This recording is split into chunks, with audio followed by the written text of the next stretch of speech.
नमस्कार, बहुत स्वागत है आपका सुप्रभात एमपी। मैं हूं रेनू। सबसे पहले बात करेंगे बोरवेल में गिरे मासूम तन्मय को नहीं बचाया जा सका। बहुत ही दुखद खबर है। तन्मय का शव बोरवेल से बाहर निकाला गया है।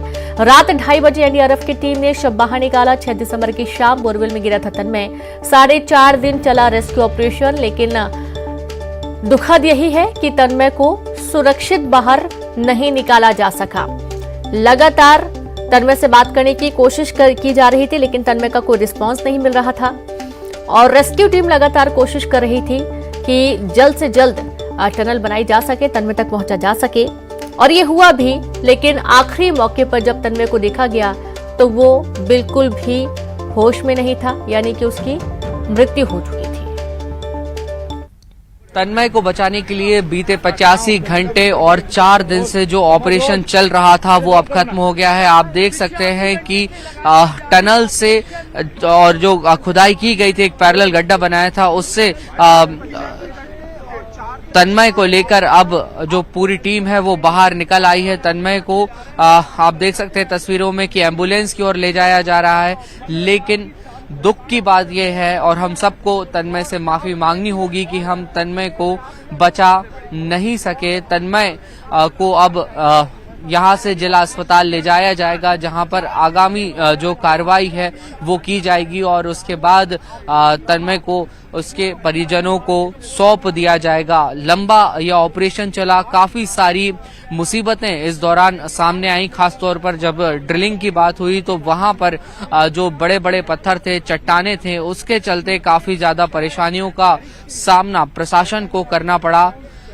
पानी का रिसाव लगातार हो रहा था, जल भराव की स्थिति बन रही थी, तो खुदाई भी हो रही थी, उसके साथ जल भराव भी हो रहा था, पंप आउट भी किया जा रहा था पानी को, और लगातार खुदाई का काम भी जारी था। लेकिन इन सभी कवायदों के बीच, इन सभी कोशिशों के बीच सबसे बड़ी दुखद खबर यही है कि तन्मय को हम बचाने में कामयाब नहीं हो सके। लगातार कोशिश पूरी की गई, लेकिन मासूम तन्मय इन विषम परिस्थितियों में जिंदगी की जंग हार गया। इस लापरवाही का शिकार एक मासूम जिंदगी हुई। इससे ज्यादा दुखद बात और कुछ नहीं हो सकती। आप देख सकते हैं तस्वीरों में तन्मय यहाँ पर अब एम्बुलेंस में तन्मय को लेकर आया गया है। एनडीआरएफ, एसडीआरएफ की जो टीमें हैं वो मौजूद हैं। परिवार भी यहाँ से जो मांडव गांव है बैतूल जिले का, यहाँ का जो जंगली इलाका है, पहाड़ी इलाका है, इसके बीचों बीच एक बोरवेल में, खेत के बोरवेल में तन्मय फंसा हुआ था। लंबी जंग निश्चित तौर पर तन्मय ने लड़ी, लेकिन बहुत ही दुख की बात यही है कि कामयाबी शासन प्रशासन की टीम को नहीं मिली इस पूरे ऑपरेशन को अंजाम तक पहुंचाने में, इस पूरे ऑपरेशन को कामयाबी तक पहुंचाने में। और आप देख सकते हैं कि तन्मय को लेकर अब जो मेडिकल की टीम है, एनडीआरएफ, एसडीआरएफ की टीम है, वो यहाँ से रवाना हो गई और ये बताया जा रहा है कि जिला अस्पताल ये टीम पहुंचेगी। वहाँ पे आगामी जो मेडिकल ट्रीटमेंट की जो कार्रवाई होती है वो की जाएगी। लगातार इस रेस्क्यू ऑपरेशन को लेकर तमाम सारे जो अपडेट्स थे वो आ रहे थे और लंबे समय से इंतजार हो रहा था कि ये रेस्क्यू ऑपरेशन कब खत्म होगा, कितनी कामयाबी मिल पाएगी या नहीं मिल पाएगी। लेकिन 85 घंटे का ये पूरा ऑपरेशन और 45 फीट गहराई में तन्मय फंसा हुआ था, जो जिंदगी और मौत के बीच लगातार जूझ रहा था। आखिर तन्मय को हम सब बचा नहीं सके। एक तरीके से लापरवाही जो हुई, जिसका तन्मय शिकार हुआ, और उसके बाद लगातार जिन विषम परिस्थितियों में रेस्क्यू ऑपरेशन चला है वो कामयाब नहीं हो सका। ये एक दुख की बात इस पूरे घटनाक्रम में रही है। वीडियो जर्नलिस्ट मोहसिन के साथ न्यूज़ 18 के लिए बैतूल से वासु चौरे। तो देखा आपने, और संवाददाता वासु जुड़ गए हैं। वासु, बहुत ही दुखद है। हम बार बार एक ही बात बोलेंगे कि तन्मय से संपर्क नहीं हो पा रहा था, वो कुछ बोल नहीं रहा था। उसके बावजूद एक उम्मीद थी कि कहीं ना कहीं जब तन्मय को बाहर निकाला जाएगा तो शायद सबके चेहरे में खुशी होगी, लेकिन वो खुशी दिखी नहीं, क्योंकि तन्मय ने कुछ बोला ही नहीं निकलने के बाद। और ये पूरा घटनाक्रम जब हम देख पा रहे थे, परिजनों का ये भी कहना था कि उन्हें दिखाया नहीं गया जब बच्चे को बाहर निकाला गया।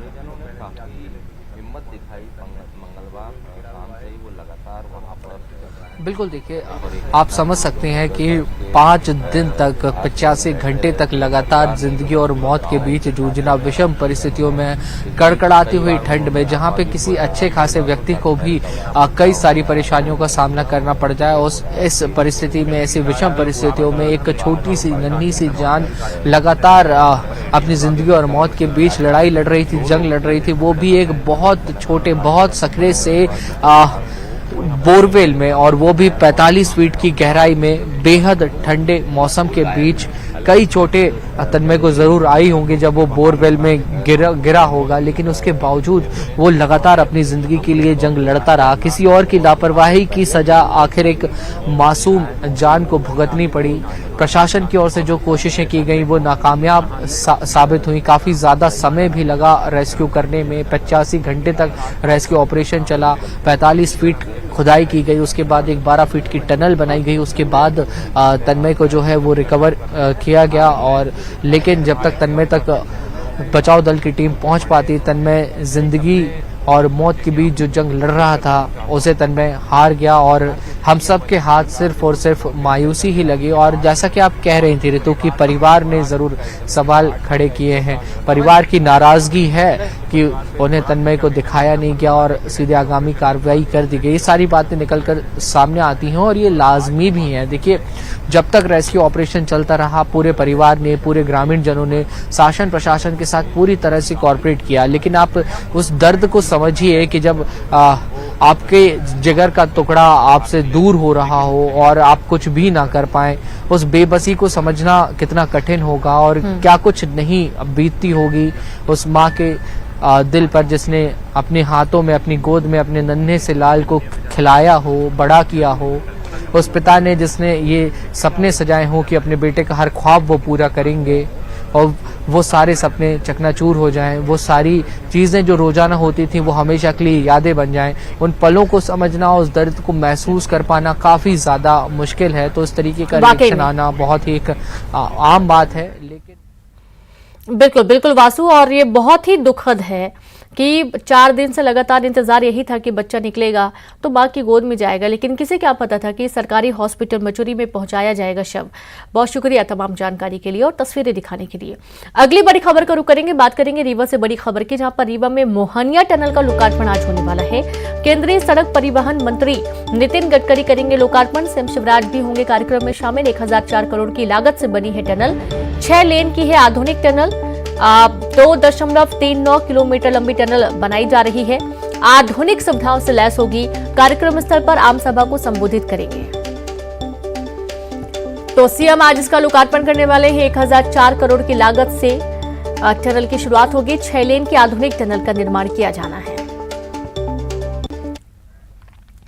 एमपी के कई हिस्सों में कड़ाके की सर्दी पड़ी है। 46 जिलों में 5 से लेकर 8 डिग्री तक पारा पहुंचा है। नौगांव में सबसे ज्यादा पारा 5.3 डिग्री पहुंचा है। भोपाल में 8.6, उमरिया में 5.4। तो वहीं दतिया की बात करेंगे जहां पर 6.6 डिग्री पारा है और ग्वालियर में 7 डिग्री पारा दर्ज किया गया है। यानी कि कड़ाके की ठंड पूरे प्रदेश में पड़ रही है। तो वही नए साल में हवाई जहाज से तीर्थ यात्रा कराएगी सरकार। जी हां, सीएम शिवराज ने तीर्थ दर्शन योजना को लेकर बैठक की और सीएम ने इंदौर एयरपोर्ट से यात्रा कराने के निर्देश दिए हैं। जनवरी से मार्च 2023 के लिए 60 तीर्थ दर्शन ट्रेन भी चलाई जाएंगी।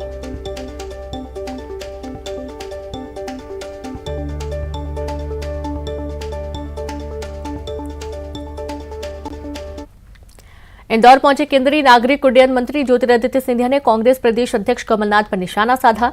उन्होंने कहा कि प्रदेश में अगली बार भी भाजपा की ही सरकार बनेगी। कई लोगों को सपने देखने की आदत है, वे सपने ही देखते रहेंगे। धरातल पर तो भाजपा और शिवराज की ही सरकार है।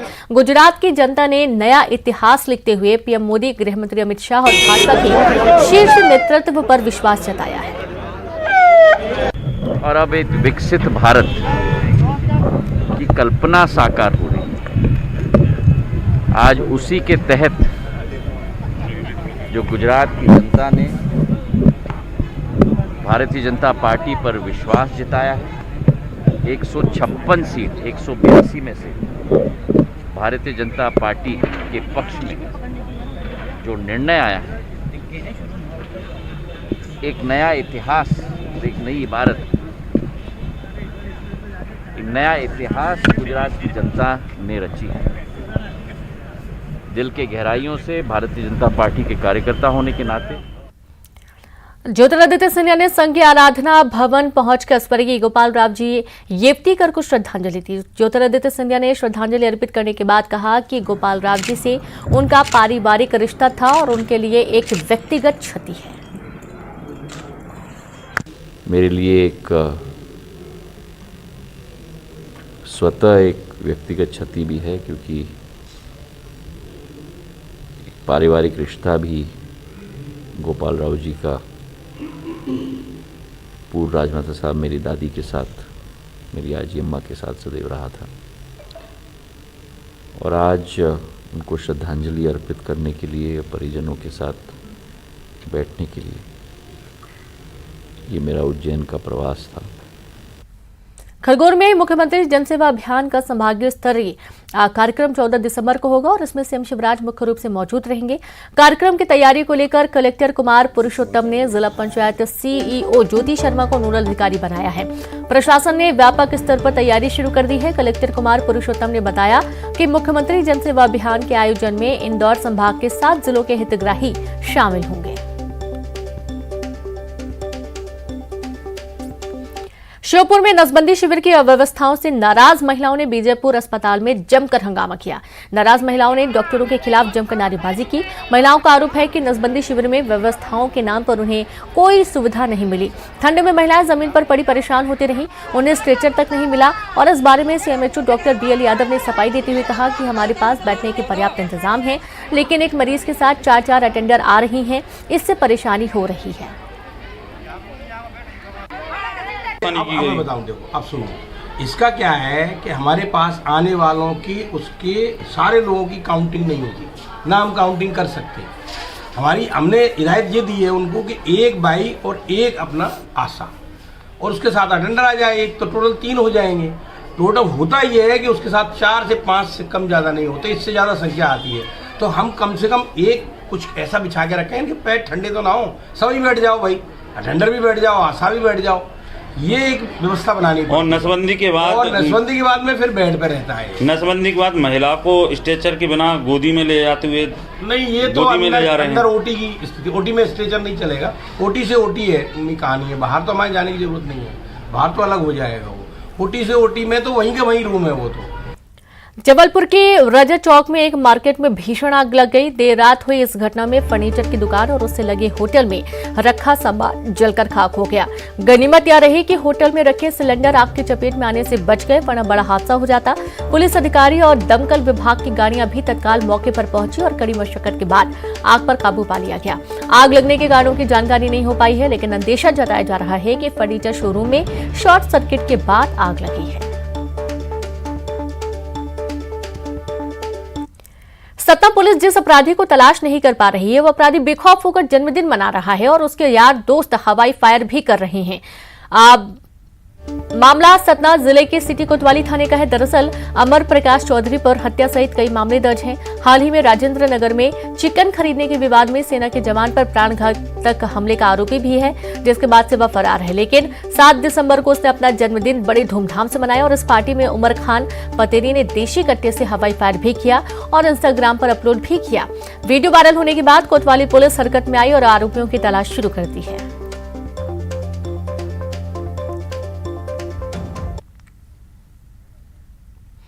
और अब बात उज्जैन से बड़ी खबर की, जहां क्राइम कंट्रोल के लिए पुलिस ने कसी कमर। देर रात सड़कों पर गश्त लगाते दिखे एएसपी। सड़क पर उतरकर एएसपी ने संभाला मोर्चा। 3 थाना क्षेत्रों में चला ऑपरेशन। 3 बदमाशों को पुलिस ने गिरफ्तार किया। चेकिंग अभियान के दौरान गिरफ्तारी हुई है। तो देर रात सड़कों पर गश्त लगाते नजर आए एएसपी।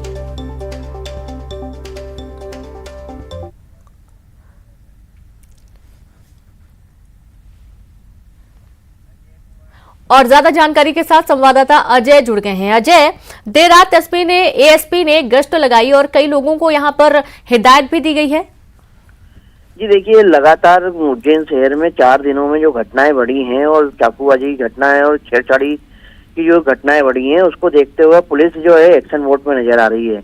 लगातार जो बढ़ते अपराधों को जो अंकुश लगाने के लिए प्रशासन जो है सर्चिंग अभियान चला रहा है, और जो असामाजिक तत्व जो होते हैं जो देर रात शराब के नशे में और गुंडागर्दी करते हैं, तो इन पे जो है लगाम कसने के लिए प्रशासन सख्त हो गया है। और देर रात पुलिस प्रशासन ने जगह जगह चेक पॉइंट लगाकर इनकी तलाशी अभियान जारी शुरू किए हैं, और जिसमें 3 आरोपियों को पकड़ने में सफलता हासिल भी ली है, क्योंकि उनके पास से धारदार हथियार भी लेते हैं और पुलिस ने उनको पकड़कर उन पर कार्रवाई की है।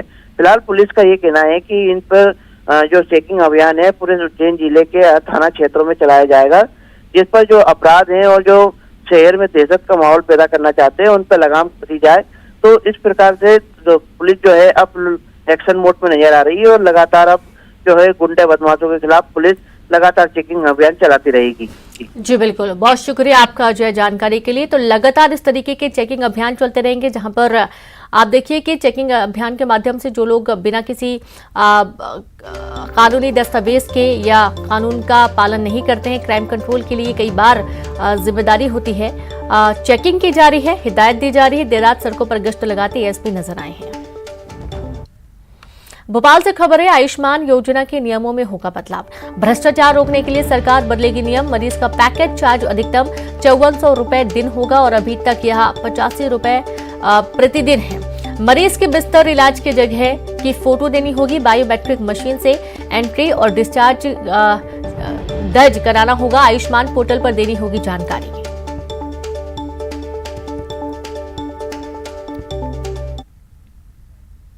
और दतिया से एक वीडियो सामने आया है, जिसे देखकर आप सहज ही अंदाजा लगा सकते हैं कि इनको पुलिस का जरा सा भी भय नहीं है। तस्वीरों में आप देख सकते हैं कि कुछ लड़के बाइक पर सवार होकर जा रहे हैं, और इस दौरान वे सरेआम कट्टा लहरा रहे हैं। उनका बेखौफ अंदाज देखिए। वे इसका वीडियो भी बनाते हैं और वायरल भी करते हैं।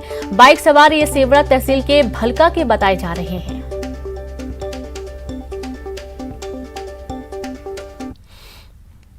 रीवा के जिला कोर्ट में सरेंडर करने आए 3 आरोपी गिरफ्तारी से पहले ही पुलिस को चकमा देकर फरार हो गए। पुलिस अब दोबारा उनकी तलाश कर रही है। बताया जा रहा है कि 294 और 323 के अपराध में जमानत की फिराक में कोर्ट में सरेंडर करने आए तीनों आरोपियों का जब गिरफ्तारी वारंट जारी किया तो वह पुलिस को चकमा देकर फरार हो गए। दरअसल आरोपी जमानत की फिराक में थे, लेकिन कोर्ट ने गिरफ्तार करने का आदेश दे दिया, जिसे सुनते ही आरोपी भाग खड़े हुए।